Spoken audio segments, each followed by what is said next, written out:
পান বাংলাদেশের একটা অর্থকরী ফসল। এক শ্রেণীর কৃষক এই পান চাষ করে তাদের জীবিকা নির্বাহ করে, এদের পান চাষি বলে। নড়াইলে পান চাষের জন্য খুব ভালো উপযোগী।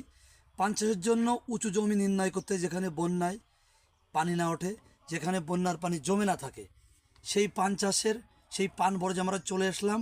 আমরা আজ আসছি নড়াইল থেকে দক্ষিণ দিকে 12 কিলোমিটার সোলপুর গ্রামে পান চাষি গোপালদা। আমরা তার সাথে কথা বলবো। এবং বাবু, উনি পান বরজে বরজটা দেখেন, কত বড় একটা বরজ এবং কি সুন্দর পান হচ্ছে, অনেক বড় বড় পান।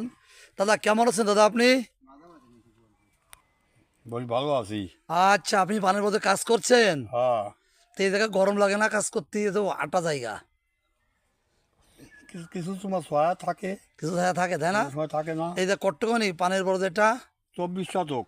24 শতক, কিন্তু খুব সুন্দর পান হয়েছে। দেখেন আপনার বরজের সেই এটা, এই যে ওনার ছেলে। আপনার নাম কি? গোবিন্দ বিশ্বাস। আপনি তো বরজ দেখাশোনা করেন, তাই না? হয়, আমি তা এই বরজটা কট্টকানিক, এই বয়সে 24 শতক। এই বরজটা কত আগে দিয়েছেন? এই 3 বছর। 3 বছর হয়েছে, তাই তো? বছর। তা বরজটা প্রথমে কিভাবে দেন?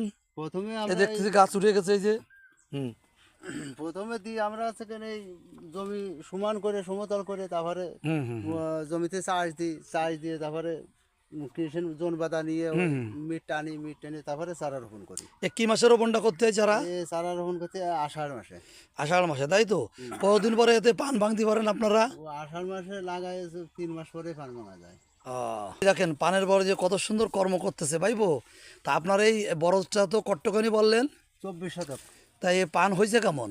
পান তো ভালো হয়েছে, কিন্তু পানে এবার ফসল টাকা আছে, টাকা আছে, দাম আছে কেমন? দাম ভালো, দাম ভালো আছে, তাই তো? বাম্পার দাম।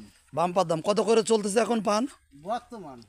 বর্তমানে এরা 20 ফান নিয়ে গেলি 20-25 হাজার টাকা। 20-25 হাজার টাকা, তাই তো? তাই এটা এবার কম করে খরচ খরচা বাদ দিয়ে আমার 80-90 হাজার টাকা থাকবে। যাক যাক যাক, সুন্দর। 80-90 হাজার টাকা থাকবে খরচ খরচা বাদ দিয়ে। যা, আচ্ছা, সুন্দর। কত সুন্দর পরিবেশ দেখেন বরজের ভিতর, হ্যাভি একটা পরিবেশ, মনোমুগ্ধকর। দেখেন এই পান থরে থরে আছে। এই পানের বরজটা বিশাল অর্থকারী ফসল। পানে খুব ভালো ফলন, ভালো টাকা আসে কৃষকের, যার জন্য পান চাষিরা খুব পান চাষের দিকে ঝুঁকছে। কিন্তু এটা অনেক পরিশ্রম, যার জন্য অনেকে ভয় পায় পান চাষ করতে। কিন্তু আমাদের গোপাল দ্বারা ভয় পায়নি। তারা কত সুন্দর দেখেন পরিচর্যা করে যাচ্ছে, এত গরমের ভিতরেও কাজ করে যাচ্ছে। আচ্ছা, আপনাদের এই পানগুলো কোথায় বিক্রি হয় বাবু, এটা আপনার ধারণা আছে? এখান থেকে নড়াল, হ্যাঁ, নড়াইল থেকে, নড়াইল থেকে ঢাকা, ঢাকার থেকে, ঢাকা থেকে বিদেশ, ও দেশের বাইরেও চলে যায় আপনাদের পান? দেশের হ্যাঁ, বাইরেও চলে যায় আমাদের পান।